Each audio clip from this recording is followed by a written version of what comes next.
You and I are constantly bombarded by misinformation from politicians, celebrities, and media personalities who demonize guns and gun owners. Their accounts are contrary to my experience as a responsible gun owner, a retired police officer, and a professional competitive shooter. I have listened to their lies and I've taken their punches, but I refuse to stay silent any longer because I know a lot of women who have something to say and they won in the game. They're ready to play offense with the truth. The truth is, we all want the same thing: to protect ourselves, our families, and to be safe in our communities. The DC Project is a nationwide grassroots organization made up of women from every demographic. We come from all different walks of life, but we are united in preserving our Second Amendment rights. As we share our experiences, we push back against gun control lies and oppose those who demand our rights be restricted. As an immigrant from Venezuela, I saw how easy it was for freedom to die. My family and I watched tyranny destroy our home. In Venezuela, the media, celebrities, and politicians repeated the same anti-gun messages until people found it normal and acceptable to give up their freedoms. The reality is, none of it is normal or acceptable. Hungry and helpless, Venezuelans are now unable to protect themselves. Now, as a proud American, I am determined to guard against the same things happening here. We constantly hear about common sense gun control, like universal background checks, banning assault weapons, ghost guns, high-capacity magazines, and gun show loopholes. Every city that is facing massive crime waves have put these policies into place. Common sense tells me that they don't work. So why do people still believe the idea that those policies save lives? Actual common sense is holding criminals accountable, not letting them out of jail or encouraging them to be more confrontational. Common sense is not stealing the right of the American people to protect themselves. This is the message that America needs to hear. The DC Project works to reduce firearm accidents by campaigning for education in schools. We counter the false gun control lies by testifying in hearings and meeting our legislators. We equip our friends, our families, and our communities to know the truth. Gun owners are good people. America is a beacon of freedom. The Second Amendment is a vital piece in ensuring that our kids can have a free country to grow up in. We stand with the lawmakers who support the Constitution, and we provide armor from the attacks by the gun control lobby. Join the DC Project today. Become a member, donate, or subscribe to our newsletter for updates on how we educate, advocate, and preserve our Second Amendment rights for generations to come.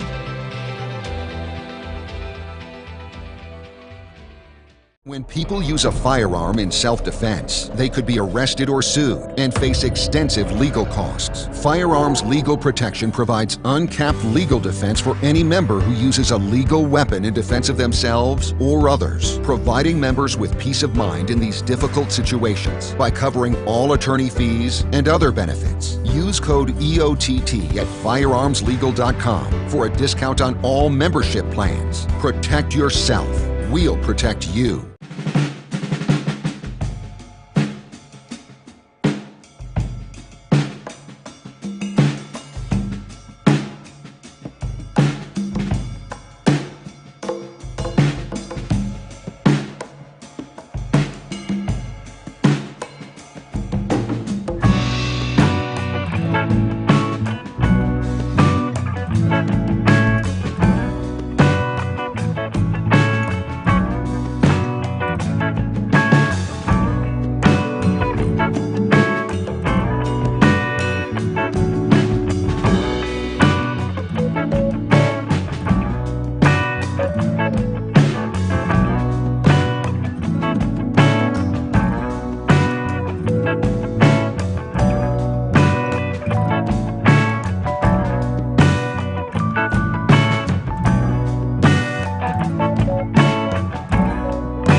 You hit the radio bullseye. And the home for everything Second Amendment, concealed carry, the latest gear, reciprocity, legislation, the right to self-protection. And it shall not be infringed. This is Eye on the Target Radio with your hosts, Rob and Amanda. Hey there, everybody. Man, there is so much stuff going on in the Second Amendment world that is, well, I don't know if it's the stuff that's reverberating from the Bruin case that I'm excited about, or it's the stuff that's coming up that I'm excited about. The fact that when they keep trying to pass new laws, but everybody says, well, all that's going to do is stir up the Supreme Court for the 22-23 season. Right. And they just go, remember Bruin. I mean, it's no longer remember the Alamo. It is remember Bruin, stop, just remember Bruin, stop. Yeah, it's funny though. Some things are they're passing new law. They're trying to put the brakes on everybody buying a gun or whatever. Mm-hmm. They're doing some questionable things in the way of whatever the edge of the law is. Right. And then other parts of it where they've decided that they've lost, and so they stopped. They've stopped going like doing the whatever their anti-law abiding thing was. Okay. So I mean, so what you're saying is some of the states that are not pro Second Amendment are going, oh, never mind, and then they go, I don't know what to do. Well, I see. There's a story in the thing that LAPD is not bothering to deal with the magazine ban things. The problem with that is there's a group of people who are celebrating the fact that they are no longer enforcing a magazine ban. It's still there. It's exactly. So but if there's a law, it'll eventually make its way to the court. That's the trouble, though, is that the court right now is all of a sudden everybody tried to get their nickel in at the same time. So you have this log jam that is going to take it a while. It's like that bulldozer game with all the quarters, and the quarters are now all stacked up in this big thing. It's going to take it a while before these slowly work their way through the system. Right. But in the meantime, there's more and more things that are going into it. And because some of them don't see any action, the politicians are thinking it's free reign time to go ahead and do what they want. Right. And it's not. It's absolutely not. They're going to find out that unconstitutional actually has a meaning. Right. And so shall not be infringed has a meaning. And I don't believe that there are a bunch of congressmen who actually want a court case named after them, because it's not. It may make you famous, but it may make you infamous instead. Right. Know? I mean, did you see we have a new ATF, a permanent ATF director? It's like the second one since 1968 or whatever. And he's a Cleveland-based dude. So we're just going to say, okay, thanks.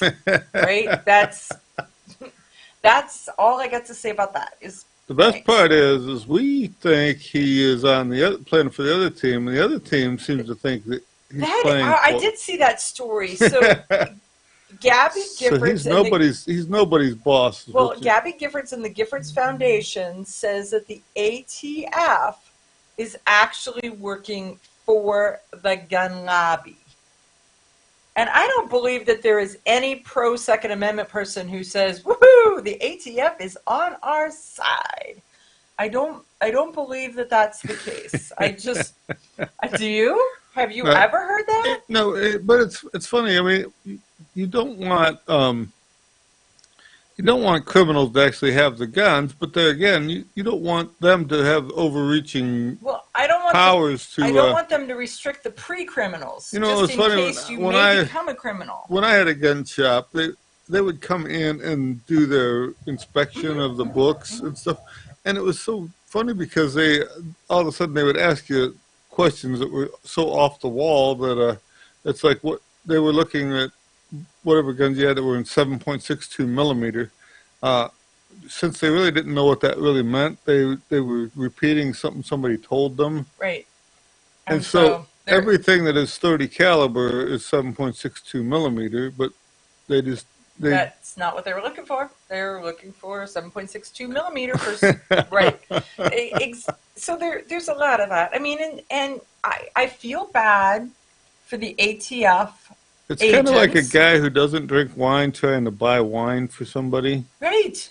I don't know what all those little numbers and words and stuff mean. And well, yeah, I had to go. This box looked delicious. This box, right?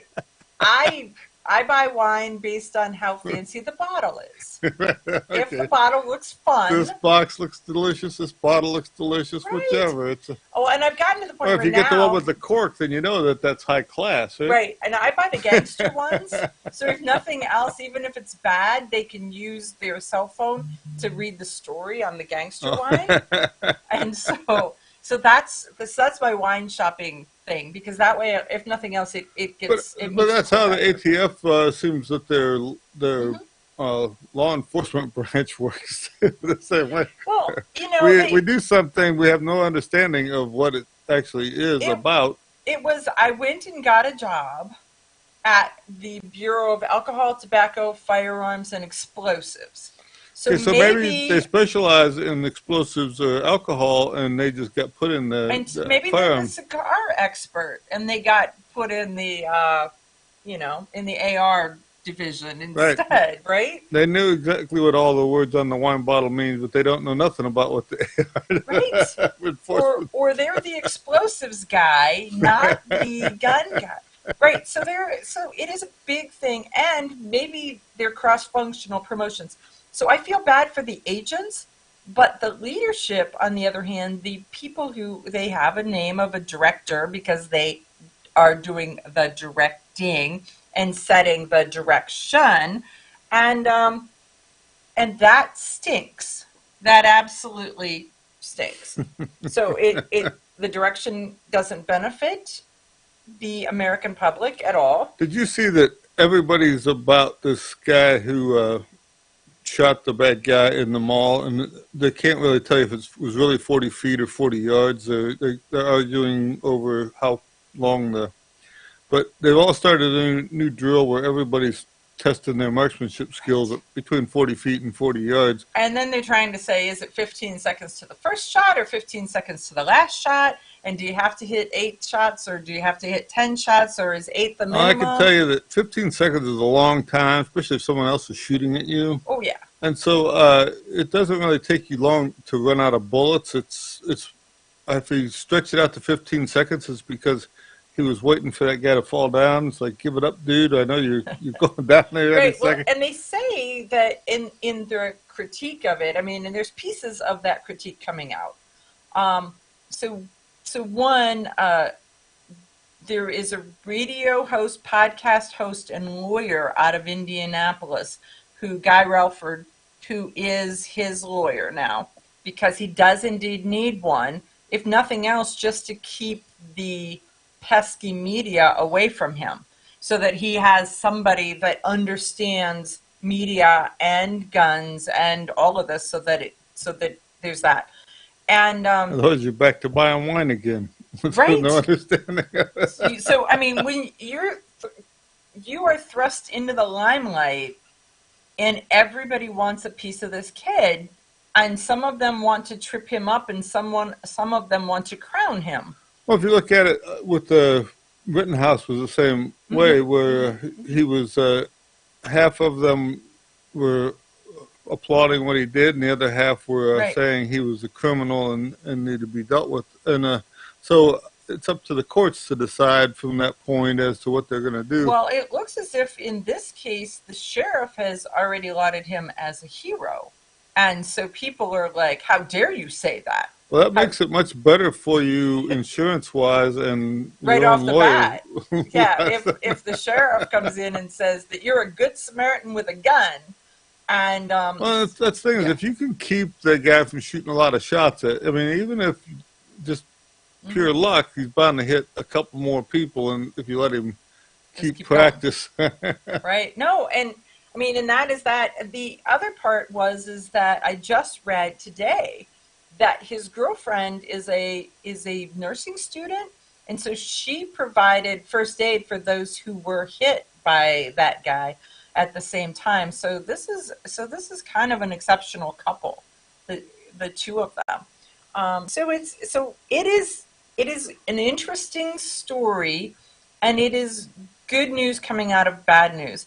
The other part that I have to say that I don't know that you've picked up on is that typically when there starts to be a mass shooting, they start to show you pictures of all the victims, and they start down this whole thing, and they show you details of the active killer and who he was and why he did it. None of that. That is radio silent. Well, I haven't seen any of it in real news even. Right. So I'm only seeing my Facebook section of it. Right, but even the Facebook section, you're not seeing, they're not making not a hero, but they're not making famous the active killer. They're not. So we'll be back right after this. Okay, you ask yourself, who is this Realize Firearms Awareness Coalition, and what do they do? Realize Firearms Awareness Coalition is a not-for-profit group based in Portage County, registered as a 501c3, and organized to educate about the historical intent of the Second Amendment to the Constitution of the United States of America, to share knowledge, to enable citizens to accurately relate and defend aspects of the U.S. Constitution, to enhance public awareness and support for responsible gun ownership, and to emphasize firearms education for women who facilitate the transmittal of constitutional awareness and gun ownership to succeeding generations. How do they intend to do that?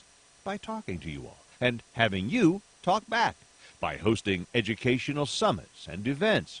So tune in, listen, and participate. RealizeFAC.com. Your front door, your car, your gun.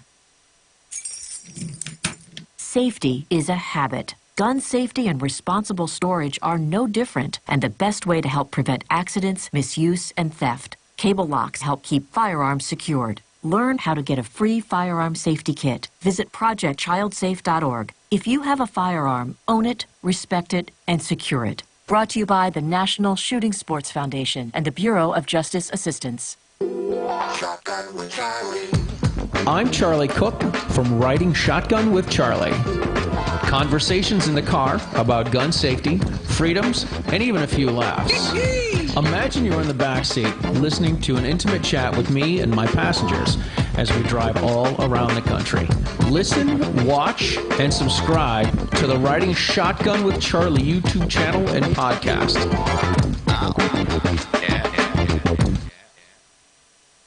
Grab your friends and head to Georgia to train with the Complete Combatant. The Complete Combatant offers a unique approach to self-defense training, layering the first signs of danger, lethal versus non-lethal decisions, and even surviving the aftermath. They offer premier firearms training with a range master certified instructor and host the top minds in our industry. See the courses offered on thecompletecombatant.com. That's thecompletecombatant.com. When people use a firearm in self-defense, they could be arrested or sued and face extensive legal costs. Firearms Legal Protection provides uncapped legal defense for any member who uses a legal weapon in defense of themselves or others, providing members with peace of mind in these difficult situations by covering all attorney fees and other benefits. Use code EOTT at firearmslegal.com for a discount on all membership plans. Protect yourself. We'll protect you. Ladies, ever wish you could find a brand that understood the difference between feminine and functional? A brand that didn't make you choose between looking good and looking tough? Check out offhandgear.com, a brand designed by a gun girl / mom that closed the gap to give you feminine, durable, functional gear. Offhandgear.com, the brand that gets you. We all know rust is bad. To help keep rust from forming on your firearms, tools, and other ferrous-based items, you want to have Rust is Bad in your gun-safe toolbox and anywhere you want to be rust-free. Rust is Bad bolsters and G-strings deposit small, safe particles that coat your rust-vulnerable items. Save your valuable items with Rust is Bad. Go to www.eyeonthetargetradio.com and follow the link for more information. That's www.eyeonthetargetradio.com for Rust is Bad.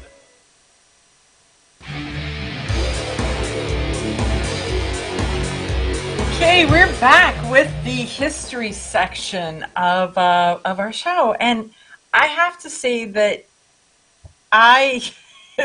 so one of our listeners says, has the statute of limitations passed for the gun store so that you can say all the stories that happened at the gun store? So yeah, there you go. So I was reading something the other day, and a good Samaritan or a helpful someone at the range started to question a gal who was at the range why she was loading magazines and saying, "You can't do that. I don't understand why you're doing that. You can't load magazines and leave them loaded." And I'm thinking, well, if you're carrying concealed, what do? You load a magazine and leave it loaded. But obviously that escaped them. So I thought today's history section, I wanted to talk to you about some of the fallacies, historical There's fallacies. so many things with this, like people that don't put bullets in the chamber of their gun. Because they'll have time to put it in later. Right, and the ones who won't shoot lead bullets because they're bad for your gun. Okay, so let's pick one, let's talk about it, then pick the next one and let's talk about it. So first, magazines. In the old days when they used flat springs in the magazine, so say 1893 to probably about 1910, they used basically a zigzaggy flat spring that was in the magazine, and those would tend to go dead after a while if they were compressed for too long. Nowadays, with the modern wire springs, and they use the silicone type of spring material, they can last for a long time. And I know guys that have got like World War II mags that were actually loaded in World War II and they sat in a box somewhere, and they run just fine. Well, and see, to me, I thought that the other issue was even the coil springs that are in a magazine. I mean, they're sort of coil springs, but they're sort of square coil springs. Originally, were handmade and hand heat treated and hand tempered. Right. Well, depending on the quantity of guns that were being made or where you get the magazines from. Yes, but a lot of that stuff, they had the material for that type of thing was got so much better over the years. Well, and you think the about quality and the consistency. You shoot your gun, that bolt comes open, throws the bullet out, picks up a new bullet, closes so fast that you don't see it happen, right? Right. So, I never see it happen because my eyes slam shut. But so in the meantime, that stack of bullets, depending on how many bullets you got, I mean, if you're pushing 20 bullets up in the air, it's got to push all that weight up in a microsecond to make sure that it's available in the right spot so that it feeds into the barrel. Otherwise, it causes you a jam or something like that. That's why a lot of times if you have a problem, change the magazine. Sometimes you'll find that was what your whole problem is that the magazine has either been damaged from being dropped on the ground or too many times, or the spring itself is going bad or something. And there too, the magazines are a part that you change, like the spark plugs in your car and as tires. Much as people hate to hear this, they are somewhat disposable, somewhat consumable. Well, because as you abuse them. In the real early stuff, they would put little eyelets on the magazines so that they didn't fall clear off your horse, and you could pull them back with a string that was hooked to your shirt. Okay. Well, and that would probably be better for it because the problem with most magazines is that you drop it on the ground while you're doing something and then you step on it so that you grind it into the ground. Some of the early automatics didn't even use magazines. They had an internal magazine and they used stripper clips because they thought it would be better in the long run to do it that way. So if you look at the Mauser or a lot of the Steyrs and this, they use stripper clips and you shove them down in and shears them off. The stripper clip is disposable, and you put a new one on. So the whole fallacy of don't load a magazine and leave it is really a product of magazine design, heat treating, manufacturing, and quality, and those things have all shifted. They just got better over the years to what they were originally. I mean, it used to, if you read a magazine today, Brownells will tell you, they'll sell you the material and you can make your own spring. And it tells you in there to heat it till it's this color and then quench it and do this stuff. And then you try to bend it and you either have a spring or you have a broken thing. And that was about how the technique That's how they went did back. it. You either have a spring or a broken thing. So you were either successful, you got it to the right color, red or purple or blue, and quenched it right, and everything worked good. And so you either got a spring or you got a broken thing. It wasn't springy; it was brittle. And and exactly. So things have gotten better over the years, but you think about it, bullets the same way. I mean, originally all pistol bullets were lead bullets, and then when the automatic pistols come through, they started putting the jackets on the bullets because it tended not to dig into the sharp parts on the gun and cause a jam, although they did shoot lead bullets for a long time. And then part of the government's issue with the Geneva Convention and that, where you can't have you can't have a bullet that actually causes damage or whatever. So the round nose bullet has pretty much just been the thing for the last 112 years. Staple product, right? Exactly. So like Glock says, do not shoot lead bullets. So there are some people that it doesn't matter if it's a Glock or not a Glock. They're like, I will not shoot lead bullets, or I will not shoot steel cases. The Glock rifling is set up so that it tends to clog up with the lead bullets. So if you shoot lead bullets and you occasionally shoot a couple jacketed bullets to clean it out, you're good. But if not, it'll eventually clog up and you won't hit anything anyways because the bullets will come out sideways and backwards and everything. Okay.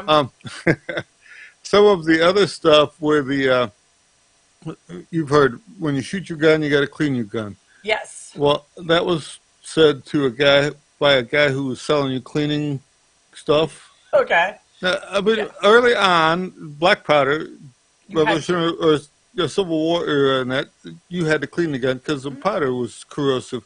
Right. And then when they went to fixed cartridges, the priming compound had mercury in it, which would eat at the barrel, but also would eat at the brass casing. So if you have old bullets, a lot of times you'll see the neck of the casing cracked and the bullets are loose because the mercury in there has slowly penetrated that brass and made it brittle. And so by cleaning your gun every time, you didn't have this corrosive priming thing that was eating the rifling out. So now you don't have to. Right. So, since the 50s, we're back. Grab your friends and head to Georgia to train with the Complete Combatant. The Complete Combatant offers a unique approach to self-defense training, layering the first signs of danger, lethal versus non-lethal decisions, and even surviving the aftermath. They offer premier firearms training with a range master certified instructor and host the top minds in our industry. See the courses offered on thecompletecombatant.com. That's thecompletecombatant.com.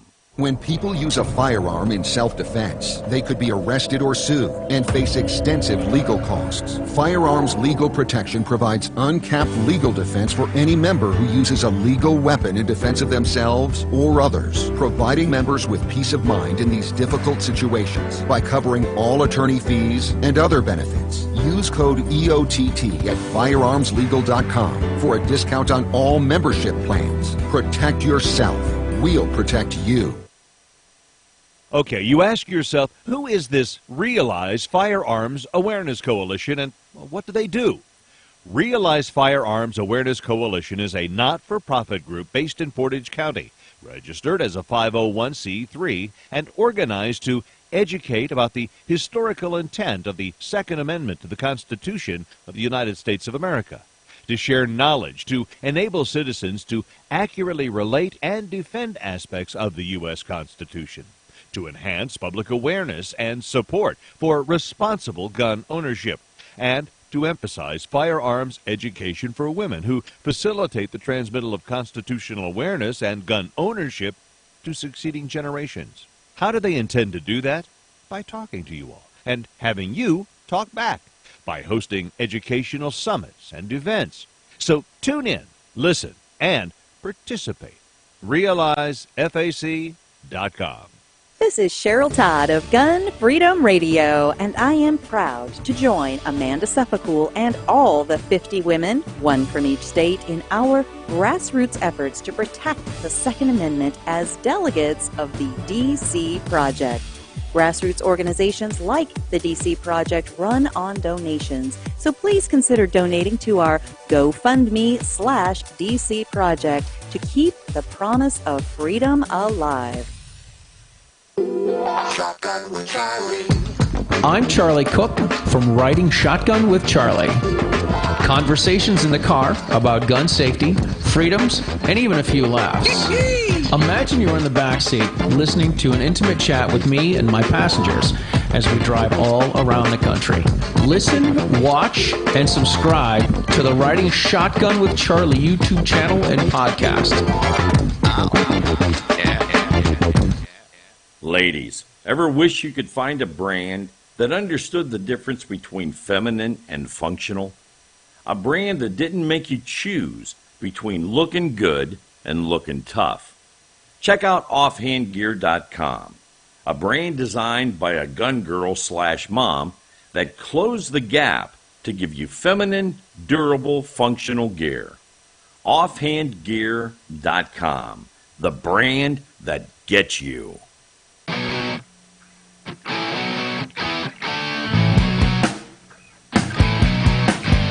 Hi, this is Paul Lathrop from the Polite Society podcast. I wanted to let you know that the show you're listening to is a proud member of the Self-Defense Radio Network. You can check out all the shows on the network by going to selfdefenseradio.net or tune in for more on Self-Defense Mondays on Karma Radio, krmaradio.com.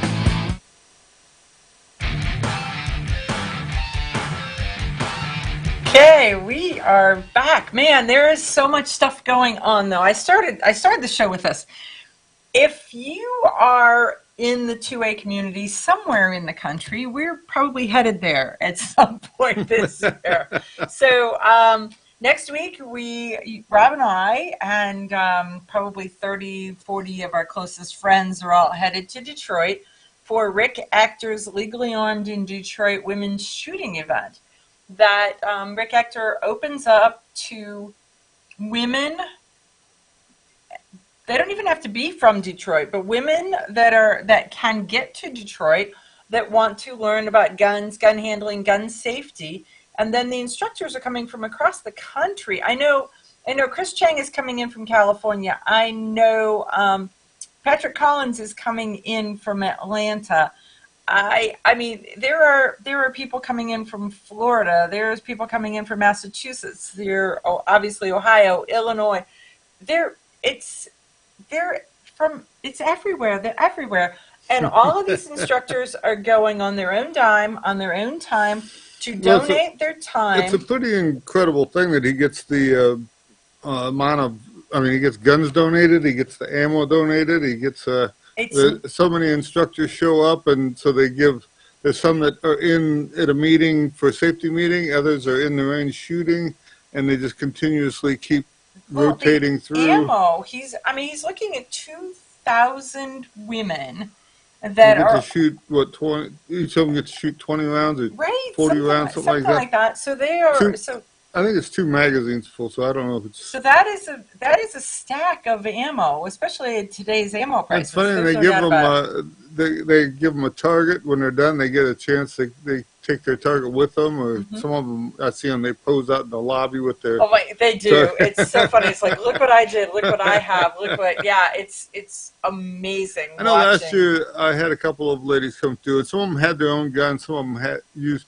So they would want to shoot like the range gun for one magazine full, and then shoot their own gun for the other magazine full, and that was fine with me. So we got it up and got their gun, so they were sure they understood how it worked and what was going on with it, and everything. So if you're watching our show, I know it's radio, but if you're watching our show in studio today, we have Crosley. And Crosley's being Rob's best buddy. There is no doubt about it. So it's just pretty funny that we now have the siblings and the dog show today. But so we're doing the Rick Ector event. Then there is big conversations. Crosley, you cannot have the microphone though. Just talk on the mic, huh? Just keep that in mind. So I'm making travel arrangements right now for the Route of Iron Freedom Festival in Greeley, Pennsylvania, that is happening in October. At the Tommy Gun Warehouse. Yes, Tommy Gun Warehouse. We're also looking at and making arrangements for a Gun Rights Policy Conference and AmCon that is going to be taking place in Dallas. And so the next hour, we're going to have Cheryl Todd on, and Cheryl's from Arizona and is going to be talking about JRPC, AmCon, and some of the other stuff because she'll be meeting us there. So and then you and I and others of our shooting friends are going to Gunsight, and so we're making our Gunsight reservations for the travel to be able to get in and out of Arizona to be able to do that. So it's like we're going to be in Texas, we're going to be in Arizona, we're going to be in Michigan, we're going to be in Pennsylvania. We are. It's starting up. It's the season. The season is starting to roll, and it is so exciting when you get an opportunity to do that because then it's nice we get to travel around the country, and then some friends we only get to see when we're on the west side, and some people when we're on the east side, and so right. It's good to go to all neighborhoods. It really, I think they're coasts, not sides, but okay. So when you're talking about Cleveland, it's the east side and the west side. When you're talking about the United States, it's the east side and the west side. Sure. Got it. So nobody talks about the middle. How come? No, not. I don't know. Yeah, that's flyover country. I think that's what they tell you.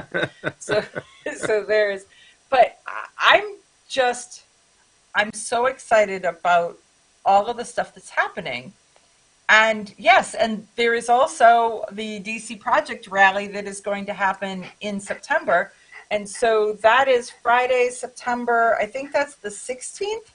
Let me pull up my calendar. I'm looking really quickly while I'm talking. Yes, the 16th. September, October, we're somewhere every week. Huh? We pretty much are, right? And then we tie into that some of the stuff that's happening in the Cleveland, Ohio area, where I'm actually taking all of our elected officials to the range in September, and so that's another opportunity where they get to work with trainers, they get to answer questions, ask questions, have their questions answered, because frankly, if you are watching what is being said by your elected officials out of DC, some of them have never, ever had a conversation with someone who owns a gun. That's all there is to it. Or even been around a gun. They've never seen a gun. They've only seen pictures of a gun. And they've never seen a target, and they've never seen ballistic gel. I mean, because the statements that they make are so mind-bogglingly false, made up, movie-like. Well, they use AR-15 as the bad guy, but then this last time there was no AR-15. They used a pistol caliber carbine, so right away they just went to high-powered rifle or something was what they were using. Right. I whatever, I guess, catchphrase they can use to get the people's attention. Since we are a soundbite community and we don't listen to the whole article. No, they're just going to roll one little bit. He's coming back around. I'm so. surprised the thing doesn't say the headline and then it just says blah, blah, blah, blah, blah. Wow, the rest of it doesn't matter. Nobody ever listens. I mean, and what's so funny is in so many cases, the headline or the lead-in line has nothing to do with what is really being said or done. You know, I had seen somewhere, well, there was one a couple of years ago where the woman had, one of the congressmen had said that let them have their magazines because once they shoot them, then they can't reuse them and they'll eventually just go away. And then I seen just recently where they said that they don't show you any pictures of the victims of these shootings because the AR-15 is so powerful that it actually pulverizes the body and there's no body to show you. That's like science fiction where they disintegrate with their electric gun. With the ray gun. But the other part is that it doesn't, it is so disrespectful to the family of a victim to show you pictures of them. Are you out of your flipping mind? I mean, think I can remember back when they used to show you, like somebody would get hit by a car at the intersection and they would show you the spot on the road where it was. Well, they didn't show you the person still laying there. No, but they showed all the stuff that leaked out. And that's unacceptable also. I mean, that is completely unacceptable. There's a line that I know that they say in media that if it bleeds, it leads. But you don't have to see it. You shouldn't see it. And there is no way that they should be showing you photos. I mean, if you were on a grand jury, then possibly. But there's no thing that if you're just voyeuristic watching the news, no way. But if you look at, say, the pictures of the Holocaust, they wanted you to see these graphic images because they wanted you to find it so offensive that you would not allow it to happen again. And so the anti-gun group is using that same mindset, I believe. But I don't believe that the Holocaust photos ended up in the official news. I think that it was preserved for history. And then from that, as time went on. But it wasn't that you were going to look over and see your cousin or your father or your child. You know, there would be some pause, some delay, some something.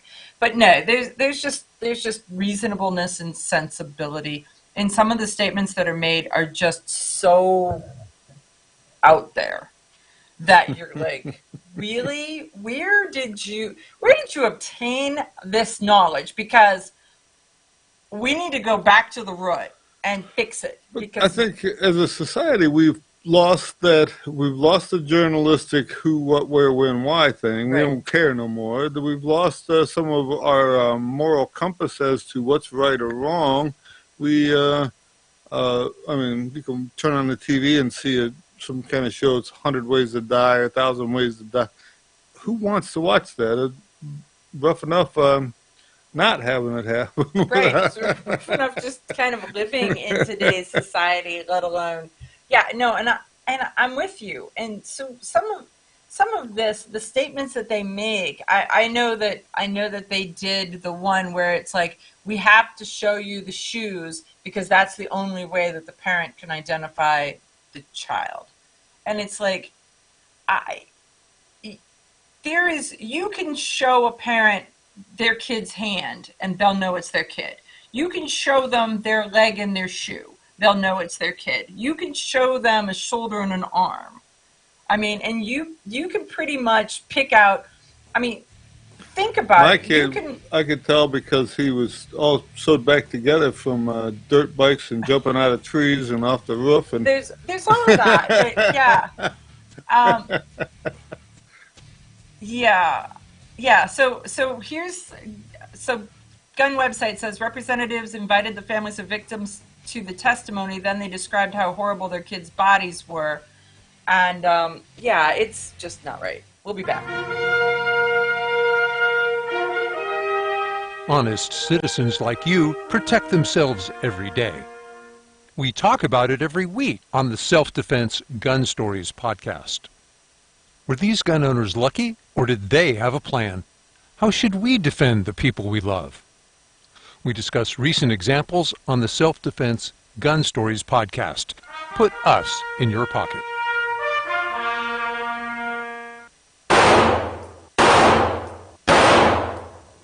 Hi, I'm Janelle Westrom, owner of Davenport Guns and Davenport Shooting Club. At Davenport Guns, we do so much more than sell firearms. We advocate for increased personal safety and security, not just for you, but your whole family and community. Go to davenportguns.com to see our online inventory and browse videos, articles, and things we just find entertaining. Sign up for our newsletter to learn more. This is Cheryl Todd of Gun Freedom Radio, and I am proud to join Amanda Suffolk and all the 50 women, one from each state, in our grassroots efforts to protect the Second Amendment as delegates of the DC Project. Grassroots organizations like the DC Project run on donations, so please consider donating to our GoFundMe/DC Project to keep the promise of freedom alive. Ladies, ever wish you could find a brand that understood the difference between feminine and functional? A brand that didn't make you choose between looking good and looking tough? Check out offhandgear.com, a brand designed by a gun girl/mom that closed the gap to give you feminine, durable, functional gear. Offhandgear.com, the brand that gets you. Okay, you ask yourself, who is this Realize Firearms Awareness Coalition, and what do they do? Realize Firearms Awareness Coalition is a not-for-profit group based in Portage County, registered as a 501c3, and organized to educate about the historical intent of the Second Amendment to the Constitution of the United States of America, to share knowledge, to enable citizens to accurately relate and defend aspects of the U.S. Constitution, to enhance public awareness and support for responsible gun ownership, and to emphasize firearms education for women who facilitate the transmittal of constitutional awareness and gun ownership to succeeding generations. How do they intend to do that? By talking to you all and having you talk back, by hosting educational summits and events. So tune in, listen, and participate. RealizeFAC.com. Shotgun with Charlie. I'm Charlie Cook from Writing Shotgun with Charlie. Conversations in the car about gun safety, freedoms, and even a few laughs. Imagine you're in the back seat listening to an intimate chat with me and my passengers as we drive all around the country. Listen, watch, and subscribe to the Writing Shotgun with Charlie YouTube channel and podcast. When people use a firearm in self-defense, they could be arrested or sued and face extensive legal costs. Firearms Legal Protection provides uncapped legal defense for any member who uses a legal weapon in defense of themselves or others, providing members with peace of mind in these difficult situations by covering all attorney fees and other benefits. Use code EOTT at firearmslegal.com for a discount on all membership plans. Protect yourself. We'll protect you. Okay, so we are back. And so in the general conversation of ridiculousness, you know, we are as gun owners facing this, restrict that, restrict the other. We're going to pass some more laws. You need more laws, It's always been them putting it on us. Right. And lately it's kind of turned around. And, I mean, now they're still trying, but they don't have any teeth in their stuff. So, but it's just a sheer amount of having to go to court. And, wait your turn, and well, it's sort of like you're playing. It's so much easier if somebody could just, like with your phone, where you just swipe left, and say. And so, nope, not valid. C. Bruin. Nope, not valid. C. Bruin. Nope, not valid. C. Bruin. Right? Right. There is somebody that. with the, like a big, in the movies where they got like a big stamper Stamp and that they says keep putting the Boom, rejected. Right. Exactly. That's what I want. 50 states and all these little cities and that are trying to do something. You could just keep busy with your little stamper. Everybody is trying. The anti-gun states are like, okay, well, they said all this, but they didn't really mean it. So pass some more laws. The worst quick. part is some unsuspecting nitwit is going to die in the middle of this, and it's all because they're going to be the poster child for I don't understand how it all works. Yeah, it's all due to a minor misunderstanding that got this guy killed, but they continue to push their luck, and right. So New Mexico has been one of those states that has passed a series of laws. 2019, they passed a universal background check bill, and then in 2020, they passed a red flag bill. And so neither one of these laws, though they're written, have been used in the manner in which the anti-gunners said that they were going to be used for the public safety. And so what's happening is violent crime across the state is climbing. And Albuquerque has reached a record high number of homicides last year. So in an era when more people are arming themselves to be able to stop crime happening against them. Because this homicides, they're not saying who got homicided. So it could be that this guy was a victim for all these years, and now he decided to put his pistol in his pocket, and now he's no longer going to be a victim, and so his bully got to be homicided. And so we're going to go through this... where they're going to roll out the numbers, and the numbers may be... I think it's a drawdown period where you're drawing down the amount of criminals to a manageable level, and the ones that are left are smart enough to realize that we're going to shoot you in the face if I'm you going to try need that a new stuff. career. I'm going to select something else, maybe embezzlement, right? Something that doesn't involve. Maybe the Democrats should go towards getting these guys a work training program that would give them something that much less violent instead of. We could be a bank teller. We could be an accountant. We or could drive be an tax armored collector. car. I think that it's profitable in the armored car business lately. Yeah, we've just recently heard stories where they lost a bag of money out of the armored car. Yeah, I hate when that happens. Well, it depends. I bet you the insurance company hates when it happens too. Is it losers, weepers, finders, keepers? So, yeah, I don't know. When I hear these stories where somebody found $35,000 stuffed in a sofa that they bought on Facebook Marketplace, and they went back to look for the person who owned it, I'm like, the person who owned it died because they would never have gotten rid of their sofa with $35,000. Right, it was their kids who had contempt for that sofa that gave it to the Goodwill. Exactly. That would be where that was Dad's comfortable sofa, and that thing is going. It's exactly. But anyhow, but that's just me. There's a line on that. If it were a little person, well, wasn't it a couple of years ago the Boy Scouts were doing their good deed along the highway in Florida and found garbage bags full of money or something like that the Florida tried to rip them out of because that finders keepers thing. And I think they finally got their money, but everybody tried to. That if nobody claims it after a while, the finder does indeed get to keep it. Well, they kept trying to say it was drug money and it was this, that, and the other thing. There's no proof of what it was or what it wasn't, or somebody else would have already owned it. It was the Boy Scouts' money at that point. So there's that. So let's go back to the New Mexico story. That squirrel, we went off everywhere. So in New Mexico, one of the things that's happening is, and this is one of the things that pro-gun people are talking about a lot, is the fact that if you use a gun in a crime and it is illegal, then it needs to be prosecuted and not negotiated. So here's a dude who shot at police. Okay, that was his crime, is he was shooting his gun at the police. The police are like, keep your hands out. And he's like, you're going to have to shoot me, dog. You're going to have to shoot me, right? And so he fires his gun at the police. The police fire back. And he gets hit a couple times, and so he stops shooting. Now it's been 2 years. And so he's been on house arrest for 2 years with a GPS monitor.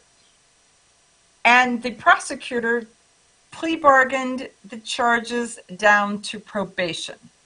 So how's that work? You used a gun to shoot at police officers, and you got time served sitting on your sofa with the ankle bracelet on, and now you're on probation. I don't know how, but I do know that, in my opinion, that prosecutor needs to be ferreted out and replaced. Because that right there is the reason why the public is not safe.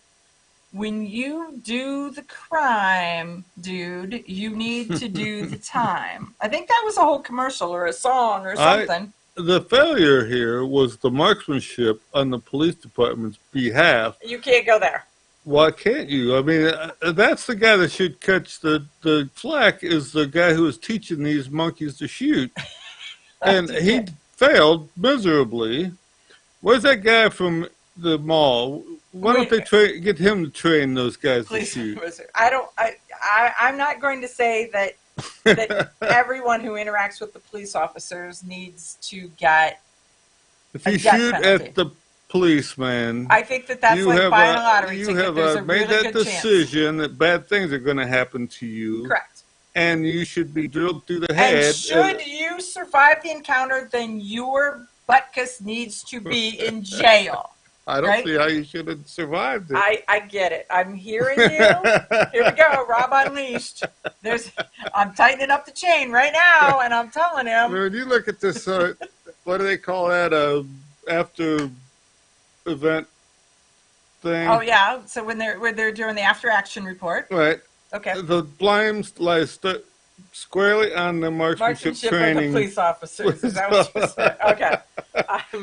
I am hearing you. I am not right. I'm going to say New Mexico, go after the prosecutor, because I think that is the offender. But that is me. So chime in, folks. You're on Facebook. You're on OpsLens. We are on YouTube. We're on OpsLens. We're on Facebook. They're just saying that if we were running with the David Crockett party, we'd get some more votes today. The David Crockett party would be. I'm all about marksmanship. I'm going to tell you that at that point, based on that comment, you ought to invite Marjorie Taylor Greene to be in the David Crockett party, because she'd be right there with you making the wild statements. So, folks, when we come back in hour 2, we're going to have Cheryl Todd from AZCDL, which is the Arizona Citizens Defense League, I think. AZCDL. And so we're going to have her. She's also a member of the AMCON Planning Committee, and she has her own Gun Freedom Radio podcast that she does with her husband, Danny Todd. So she'll be joining us. And then Rob and I are going to go through some of the news, and we'll see. Okay, you ask yourself, who is this Realize Firearms Awareness Coalition, and what do they do?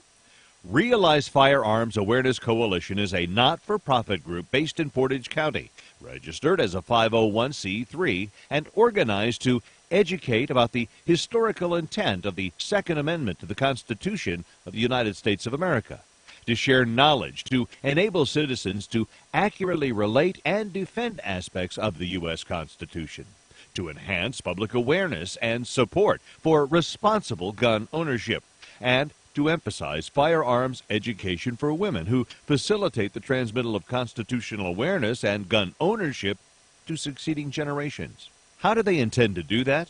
By talking to you all and having you talk back. by hosting educational summits and events. So tune in, listen, and participate. RealizeFAC.com. When people use a firearm in self-defense, they could be arrested or sued and face extensive legal costs. Firearms Legal Protection provides uncapped legal defense for any member who uses a legal weapon in defense of themselves or others, providing members with peace of mind in these difficult situations by covering all attorney fees and other benefits. Use code EOTT at firearmslegal.com for a discount on all membership plans. Protect yourself. We'll protect you.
Shooter standby. You hit the radio bullseye. And the home for everything Second Amendment, concealed carry, the latest gear, reciprocity, legislation, the right to self-protection, and it shall not be infringed.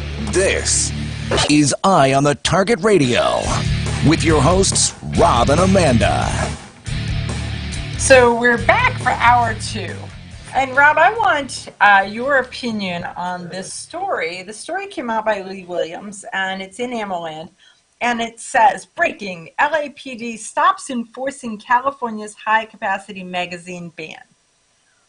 And, you know, the gist of it is, that's good news. I don't think it is. What is your thought? Well, the thing is, they know it's going away. Okay. But it was reverted back to the Ninth Circuit Court or whatever. So it's somewhat pointless for them to bother with it right now, but there again it's still on the book, so it isn't like it's done until the court actually says it's done. So they just have so many other things to deal with. I don't think that it's. My hope is that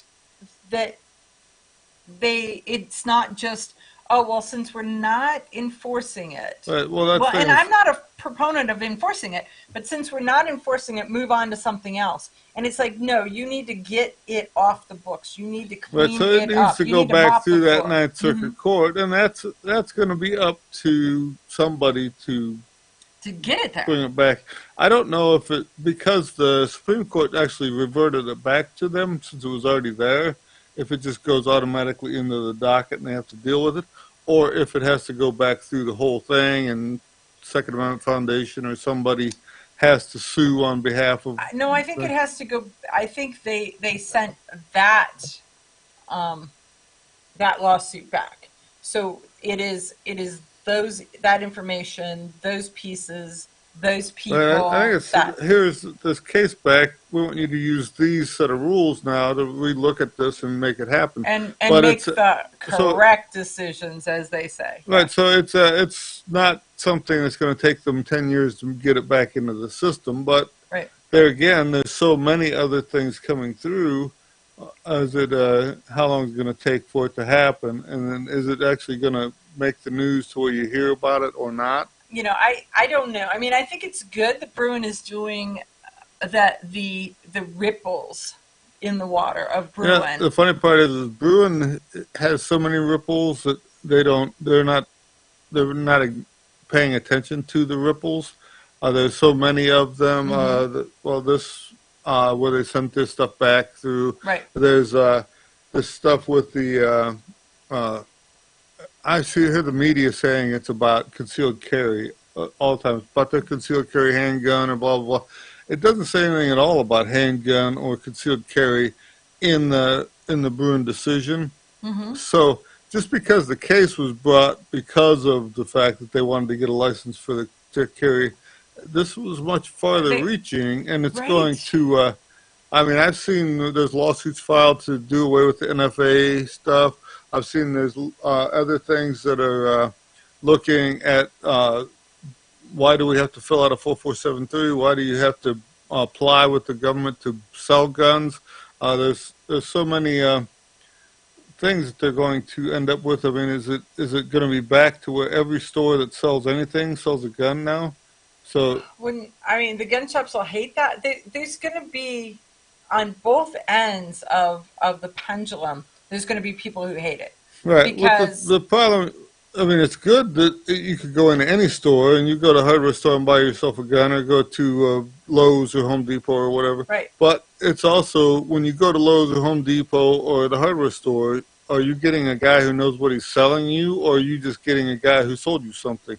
So if you need real answers to something, you need to go to the actual gun shop and get the scope mount and the so that may be actually the death of the local gun shop. If you can buy it at Walmart, if you can buy it at Home Depot, that the local gun shop is really going to suffer even more. So if the gun shop is not located at a local range, so that it is a stop off. It's like a pro shop for the golf course. A lot of the gun shops that we have around us, the gun shop is like a secondary line for them anyhow. So it's a lot of them have moved away from just being a gun shop. Right. I mean, yeah, our local gun shop, one of them is Chainsaws and Guns.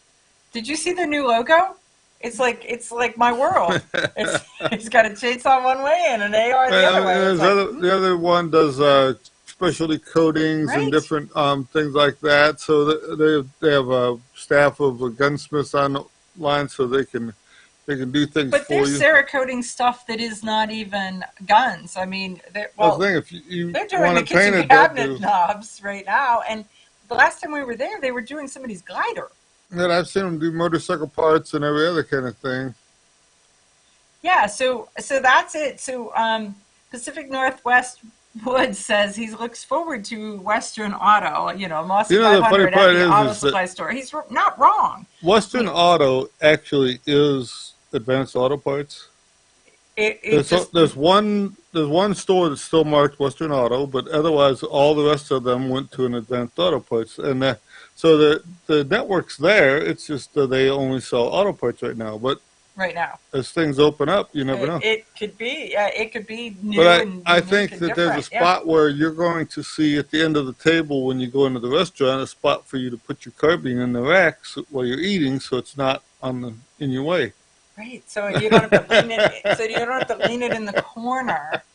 And take a chance that you forget it on your way out, right? Or somebody kicks it over for you. Well, there is always the crash when you hear that crash from the rifle rack where one of them wasn't set quite right, and well, that's one thing with one of them crashes, but when it knocks the whole rack of them down.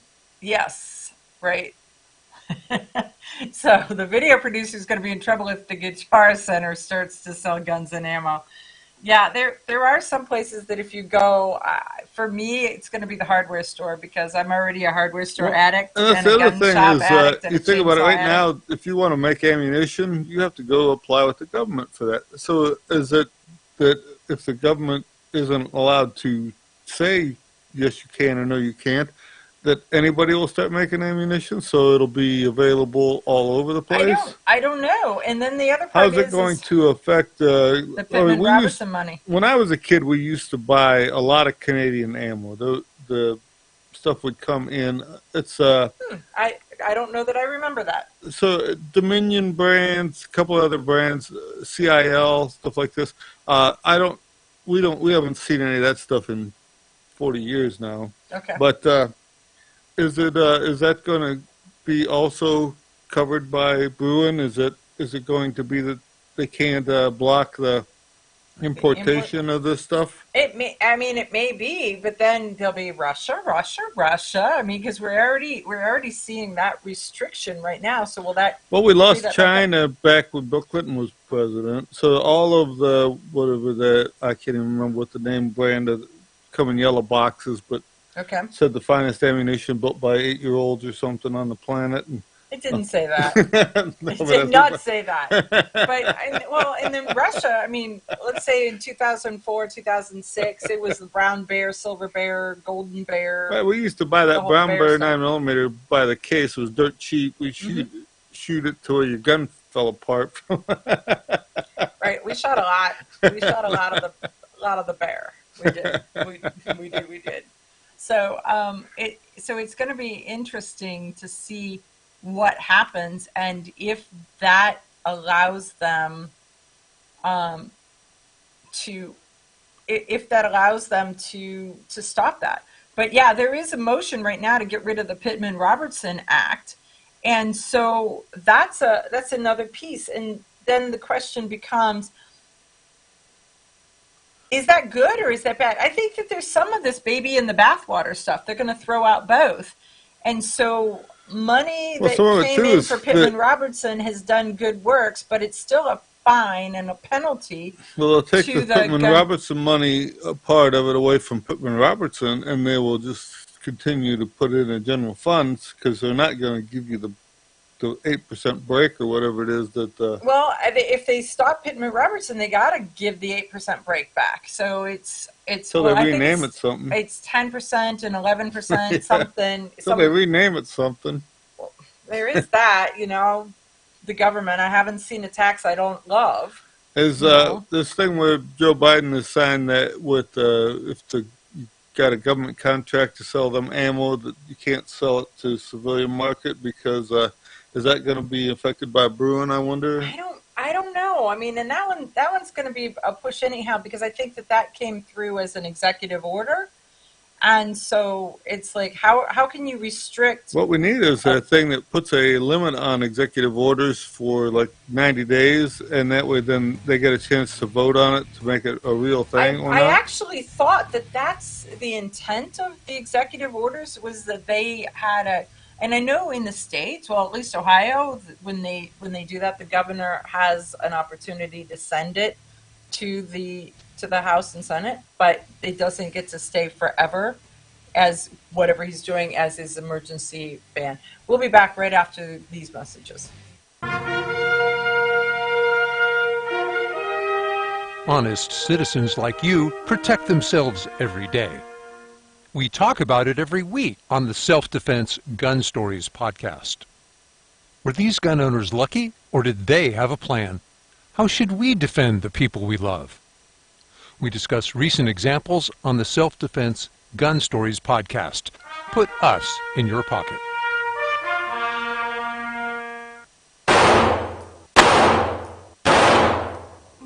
Hi, I'm Janelle Westrom, owner of Davenport Guns and Davenport Shooting Club.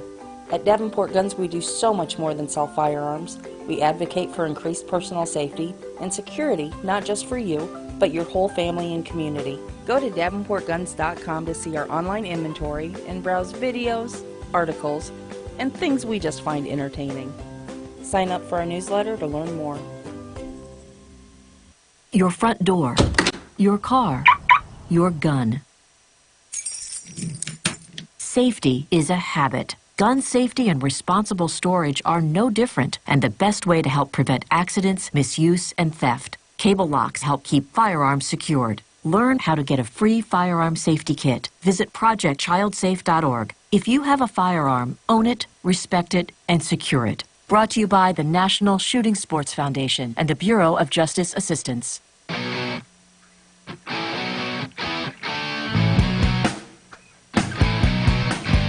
Hi, this is Paul Lathrop from the Polite Society podcast. I wanted to let you know that the show you're listening to is a proud member of the Self-Defense Radio Network. You can check out all the shows on the network by going to selfdefenseradio.net or tune in for more on Self-Defense Mondays on Karma Radio, krmaradio.com. This is Cheryl Todd of Gun Freedom Radio, and I am proud to join Amanda Suffolcool and all the 50 women, one from each state, in our grassroots efforts to protect the Second Amendment as delegates of the DC Project. Grassroots organizations like the DC Project run on donations, so please consider donating to our GoFundMe/DC Project to keep the promise of freedom alive. When people use a firearm in self-defense, they could be arrested or sued and face extensive legal costs. Firearms Legal Protection provides uncapped legal defense for any member who uses a legal weapon in defense of themselves or others, providing members with peace of mind in these difficult situations by covering all attorney fees and other benefits. Use code EOTT at firearmslegal.com for a discount on all membership plans. Protect yourself. We'll protect you. Ladies, ever wish you could find a brand that understood the difference between feminine and functional? A brand that didn't make you choose between looking good and looking tough.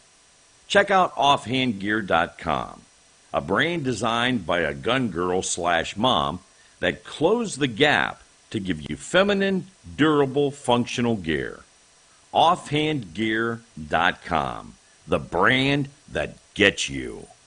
We all know rust is bad. To help keep rust from forming on your firearms, tools, and other ferrous-based items, you want to have Rust is Bad in your gun-safe toolbox and anywhere you want to be rust-free. Rust is Bad bolsters and G-strings deposit small, safe particles that coat your rust-vulnerable items. Save your valuable items with Rust is Bad. Go to www.eyeonthetargetradio.com and follow the link for more information. That's www.eyeonthetargetradio.com for Rust is Bad.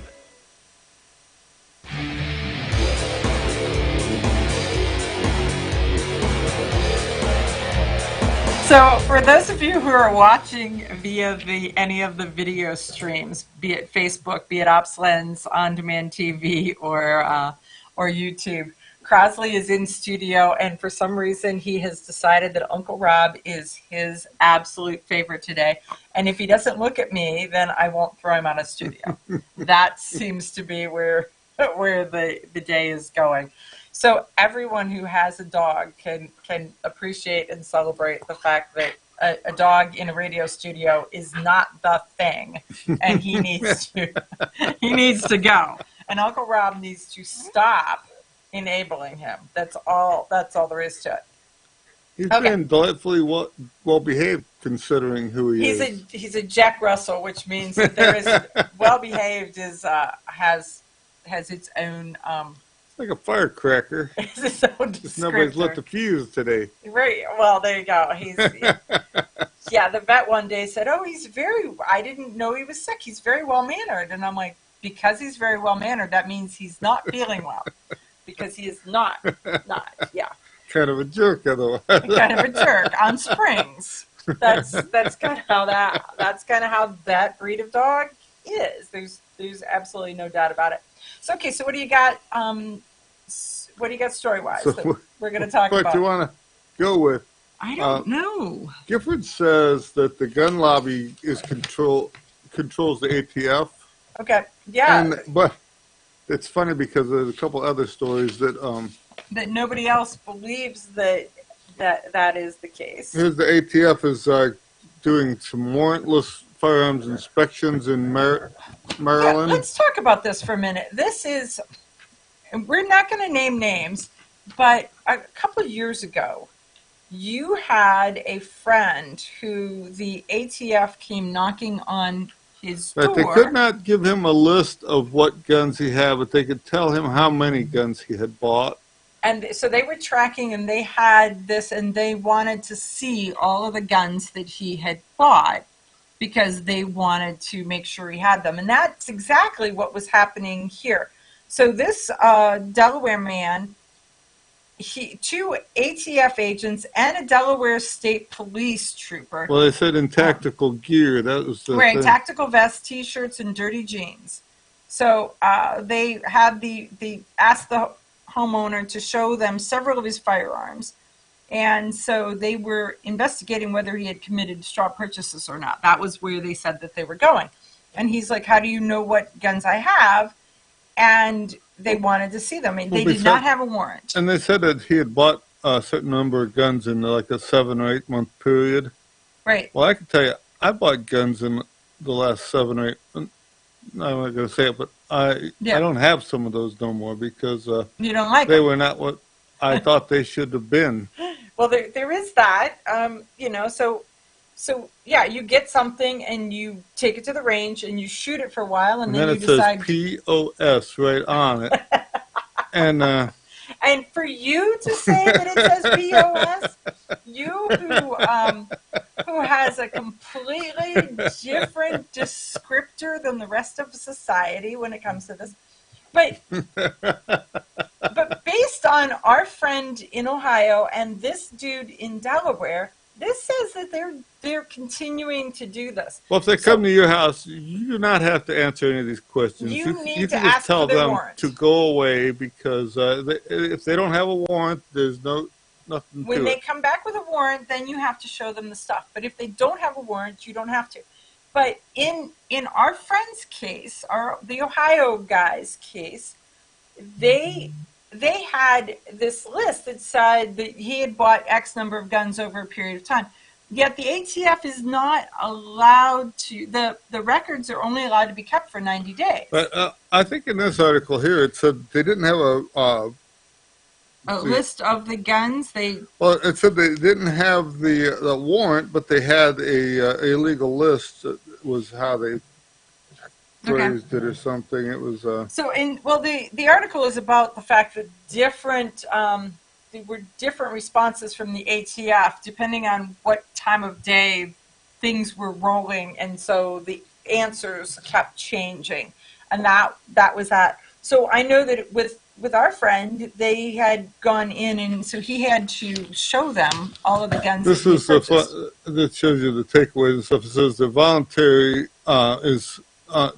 Yeah, so the ATF claims that these interviews are completely voluntary, but if the two ATF agents and a police officer come knocking on your door, wearing tactical vests, how many people really believe that this just happens to be, or who has their lawyer on good enough, or really has an understanding enough to know what is a warrantless search, what is warranted or should be warranted, and that's. The ATF declined to comment about the Delaware encounter because it was an ongoing investigation. So, what crime did he really commit? And, if they're saying, oh, you bought too many guns, what is too many and what does the law allow? I don't believe that there is a limit. And so there is such a thing as people with a gun safe and being a super user.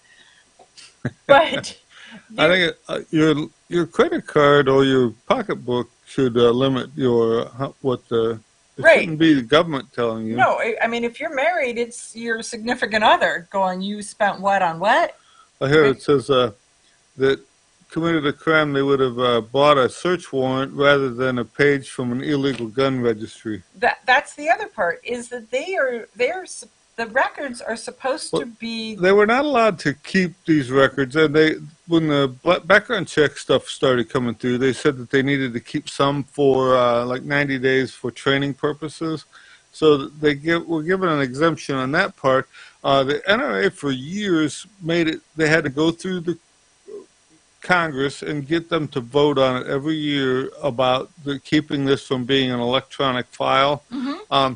They don't want to be able to just put your name in and list everything you bought. But it's illegal that it's an electronic file. But then they transferred all of the records that went to them onto electronic records. Right, and that's the thing. They don't want it on a searchable database because they don't want to just put your name in and come down with every gun you bought at Gold Circle and Kmart and Clarkins and Walmart and everything since the 1968 Gun Control Act went into effect. I use the premise of I leave the house with one gun, I come back with two, he doesn't ever know the difference. It comes out of the safe, it goes back in the safe. Sort of like I do shoes the same way. But I do not want the government to tell my husband how many guns I have. I switched guns the other day and my daughter noticed that I wasn't carrying the same old gun. So why did I switch it up? She wanted to know. She wanted to know. We'll be back right after this with Cheryl Todd. Grab your friends and head to Georgia to train with the Complete Combatant. The Complete Combatant offers a unique approach to self-defense training, layering the first signs of danger, lethal versus non-lethal decisions, and even surviving the aftermath. They offer premier firearms training with a range master certified instructor and host the top minds in our industry. See the courses offered on thecompletecombatant.com. That's thecompletecombatant.com.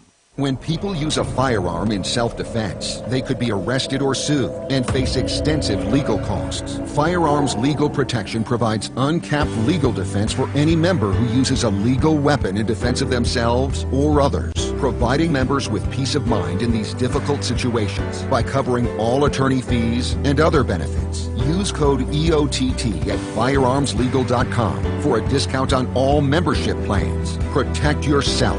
We'll protect you.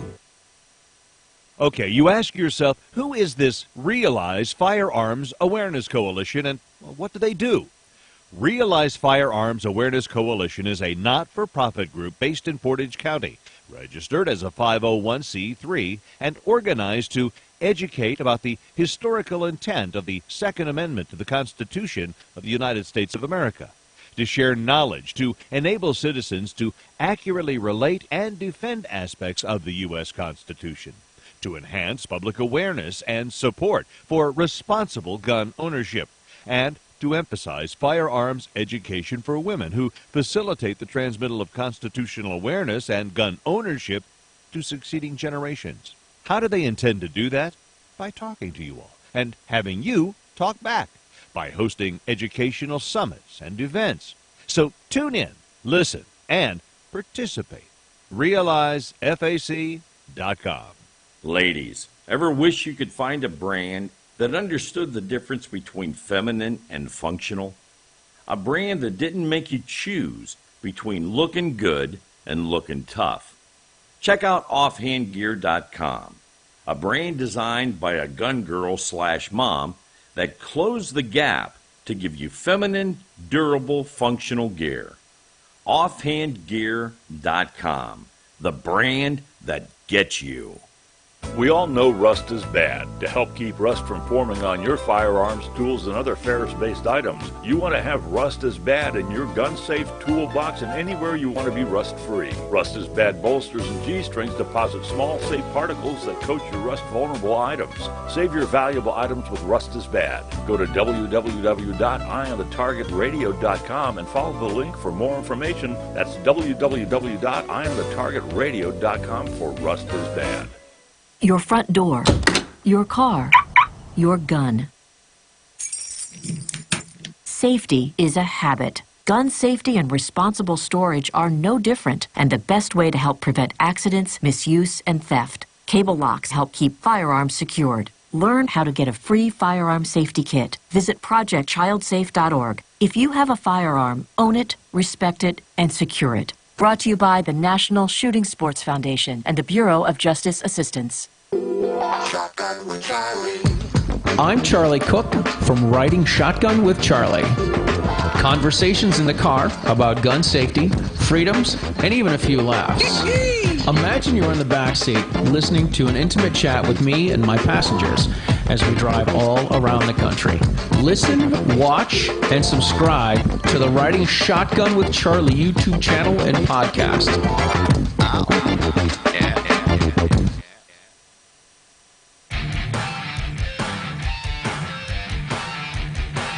Okay, so we are back, and with us for this hour is Cheryl Todd from Gun Freedom Radio. She's also has, well, now it's the, what is it, Pot of Gold Auctions, which does gun auctions, and she is an officer involved with the AZCDL. So, and she is the state leader for the DC project.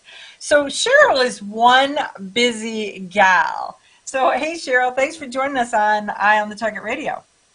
Well, thank you so much for having me. This is so exciting. You ask me more often than I'm available, and thank you for keep asking me. Got it. So so you've got some really exciting stuff happening in Arizona.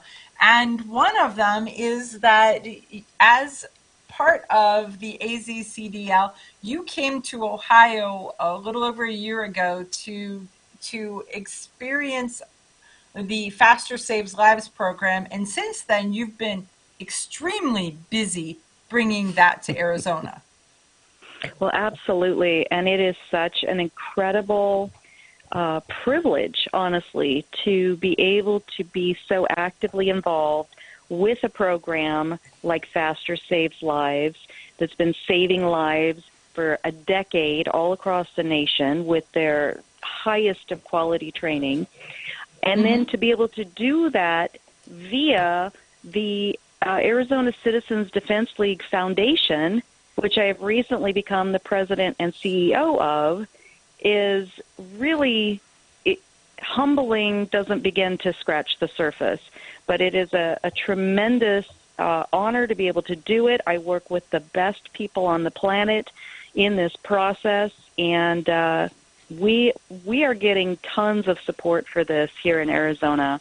And I really encourage people all across the nation to, if you don't know what Faster is, I'm going to tell you a little bit about it on this this interview, I believe we're going to take some time and also, think about bringing this quality of training to your own state and your own schools.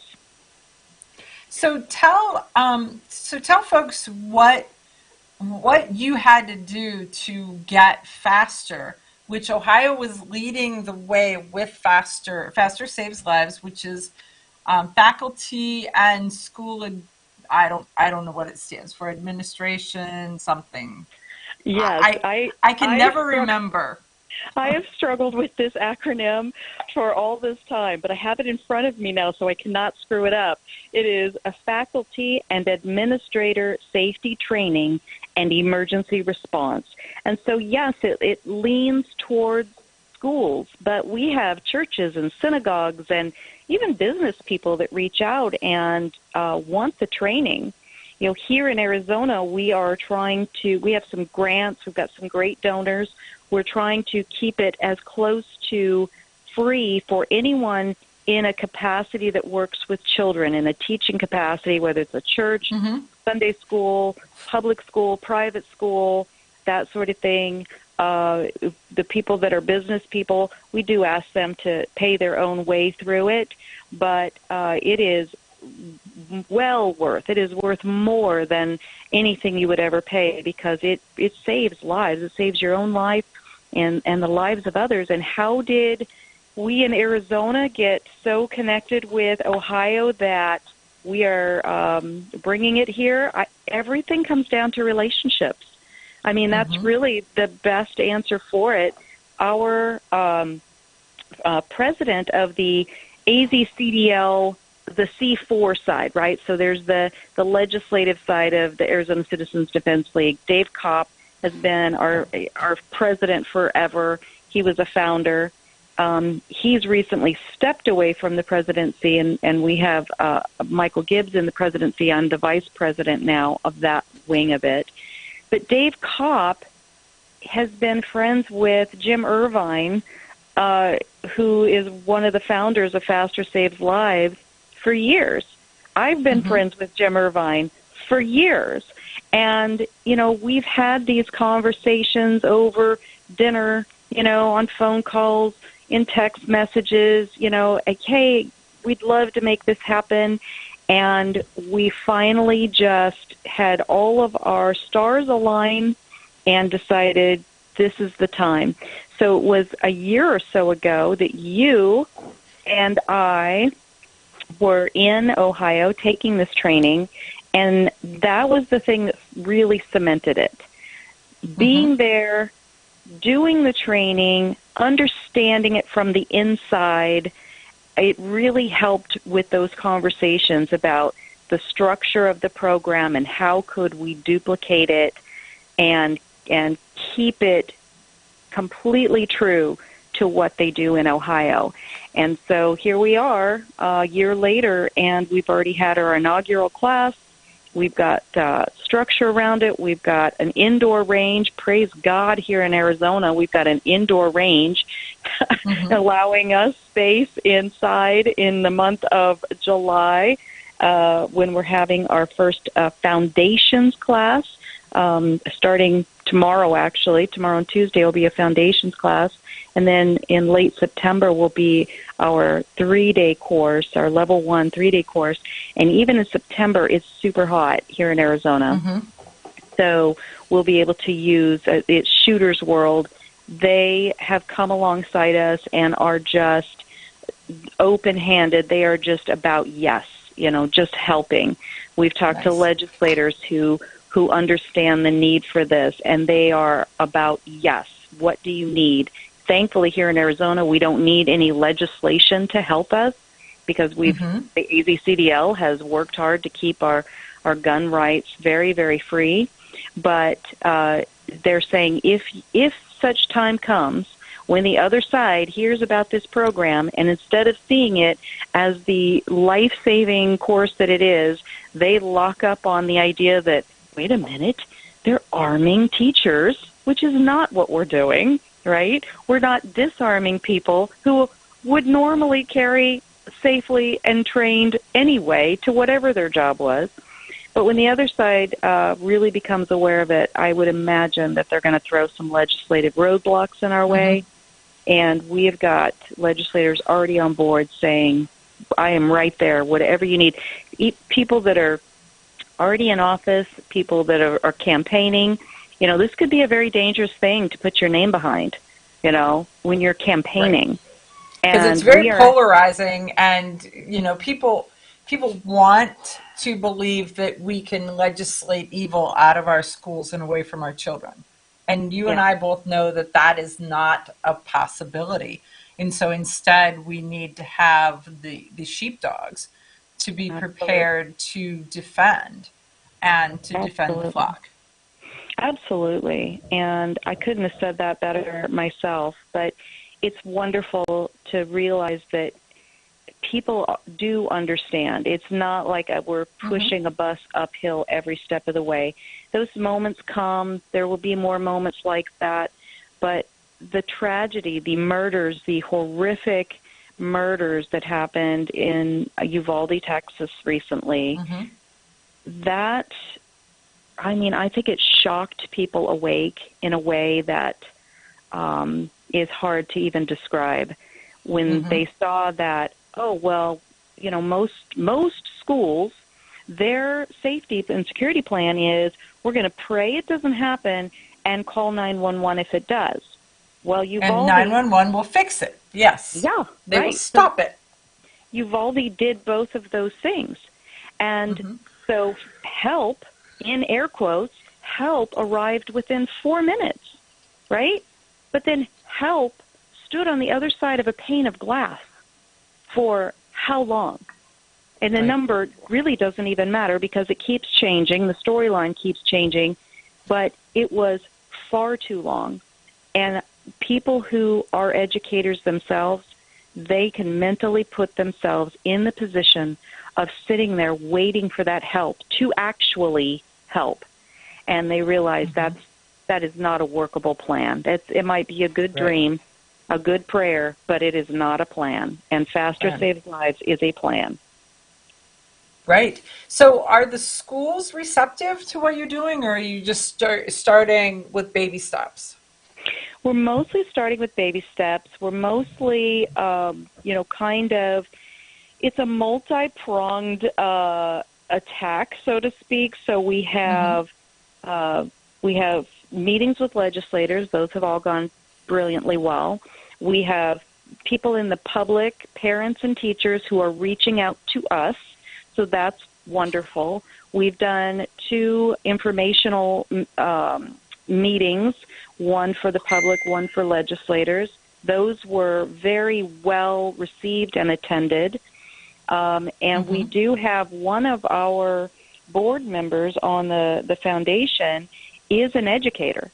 And he came from Pennsylvania, where he's already spoken in front of school boards and testified in front of Congress about these things from an educator's stance. So he is, taking the one-on-one approach to talk to different districts and different school boards and these sorts of things. So it is, we have dove in and we are talking to people in every avenue you can imagine. And it's, right now, the people that are signing up are, for the most part, one-off, right? Like, so one teacher in this school, one administrator in that district, that sort of thing. And that's fine. Ideally, we would get a whole school. Our inaugural class last March was an entire school that saw the importance of this. It was a small Christian private school, which is a whole lot easier when because it takes all the politics out of it. They don't have to have their district say, yes, we give our blessing. You are allowed, the word, my least favorite word in the English language, you are allowed. Right.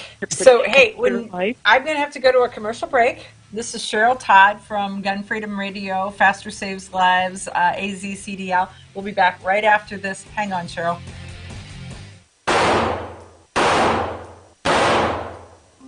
Hi, I'm Janelle Westrom, owner of Davenport Guns and Davenport Shooting Club. At Davenport Guns, we do so much more than sell firearms.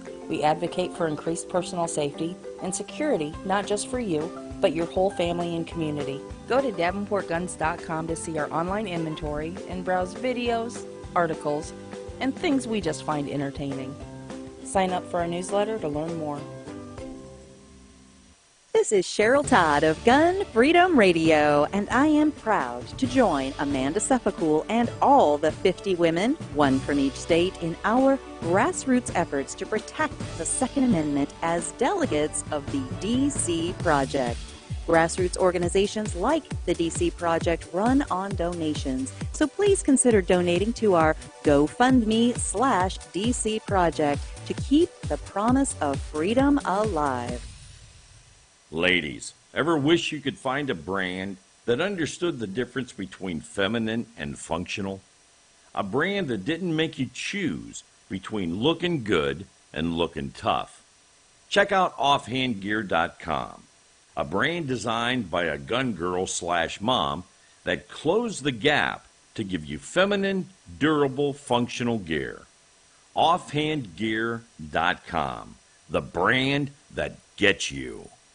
We all know rust is bad. To help keep rust from forming on your firearms, tools, and other ferrous-based items, you want to have Rust is Bad in your gun-safe toolbox and anywhere you want to be rust-free. Rust is Bad bolsters and G-strings deposit small, safe particles that coat your rust-vulnerable items. Save your valuable items with Rust is Bad. Go to www.eyeonthetargetradio.com and follow the link for more information. That's www.eyeonthetargetradio.com for Rust is Bad. Okay, you ask yourself, who is this Realize Firearms Awareness Coalition, and what do they do?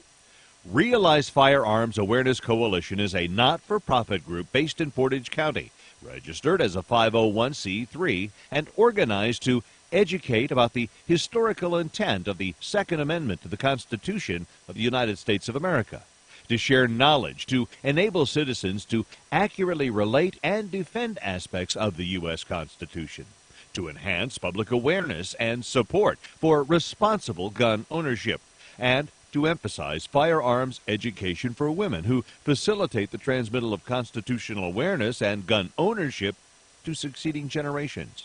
How do they intend to do that? By talking to you all and having you talk back, by hosting educational summits and events. So tune in, listen, and participate. RealizeFAC.com. Your front door, your car, your gun. Safety is a habit. Gun safety and responsible storage are no different, and the best way to help prevent accidents, misuse, and theft. Cable locks help keep firearms secured. Learn how to get a free firearm safety kit. Visit ProjectChildSafe.org. If you have a firearm, own it, respect it, and secure it. Brought to you by the National Shooting Sports Foundation and the Bureau of Justice Assistance. Grab your friends and head to Georgia to train with the Complete Combatant. The Complete Combatant offers a unique approach to self-defense training, layering the first signs of danger, lethal versus non-lethal decisions, and even surviving the aftermath. They offer premier firearms training with a Rangemaster certified instructor and host the top minds in our industry.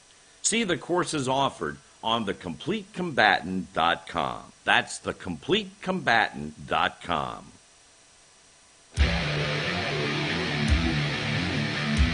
Okay, so we are back with Cheryl Todd from AZCDL, Faster Saves Lives, the DC Project, Gun Freedom Radio, Pot of Gold Auctions, you name it. And in the gun world, it's Cheryl.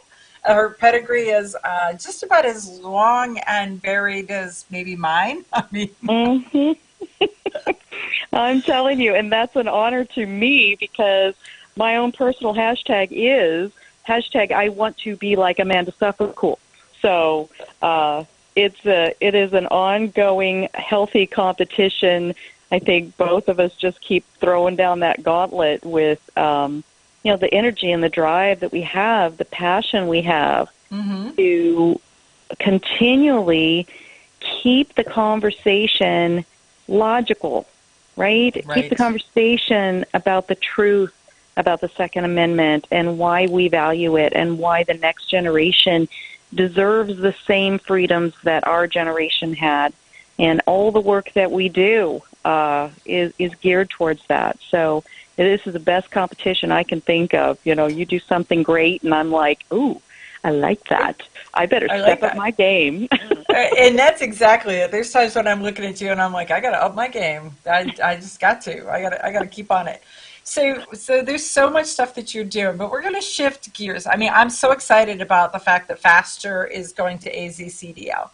But let's continue from there, because good job. So AZCDL, is that a membership based, and so can people outside of the state of Arizona join it so that they can help augment the numbers, bolster the work that you do, and be in the know? Absolutely. And especially the state of Arizona, we have such a variety of citizens. A lot of our citizens are people that are here when the weather is bearable, which thankfully is most of the year, you know, in the winter months.